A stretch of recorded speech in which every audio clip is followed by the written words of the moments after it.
जिस दिन भारत का प्रत्येक युवा पूर्ण निष्ठा से अपने कर्तव्यों का निर्वहन करेगा और सामूहिक रूप से रचनात्मक प्रतिमा का उज्जवल कमल बनेगा, उस दिन हम विकसित भारत की राह में एक बहुत बड़ा कदम आगे बढ़ाएंगे। क्योंकि जिंदगी में युवा होना मात्र जवानी का दौर नहीं जिसे हम आंकड़ों में शामिल होकर उस पर गर्व करें, अपितु युवा शक्ति तो उत्साह का वो झरना है जिसमें शिक्षा, कौशल और चुनौतियों का पानी भर दिया जाए तो भारत समग्र रूप से आर्थिक, सांस्कृतिक एवं व्यक्तिगत उन्नति के क्षेत्र में आगे। जिस विकसित भारत का सपना देखा था बूढ़े बापू ने, जिस सपने को पूरा करने की कसम कलाम ने खाई थी, आज हमें भी उसमें अपनी पूर्ण आहुति देनी होगी। विकसित भारत के सपने में ज्योति हमें जलानी होगी। धर्म जाति मजहब भूले हम,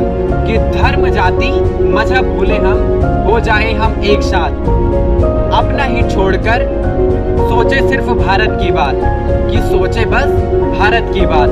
थोड़ा सा कर लेना विचार कि मित्रों, थोड़ा सा कर लेना विचार, कहीं ये सारी बातें कागज में ही ना धरी रह जाए, कि ये सारी बातें कहीं कागज में ही ना धरी रह जाए।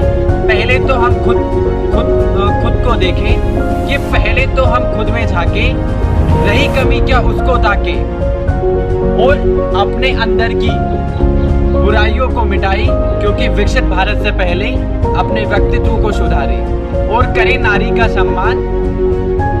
नारी के सम्मान के साथ ही करे कृषि का उत्थान, कि नारी के सम्मान के साथ ही करे कृषि का उत्थान, क्योंकि इन दोनों के बिना ना होगा विकसित भारत का निर्माण।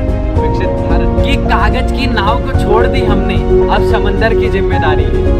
कि कागज की नाव को छोड़ दी हमने, अब समंदर की जिम्मेदारी है।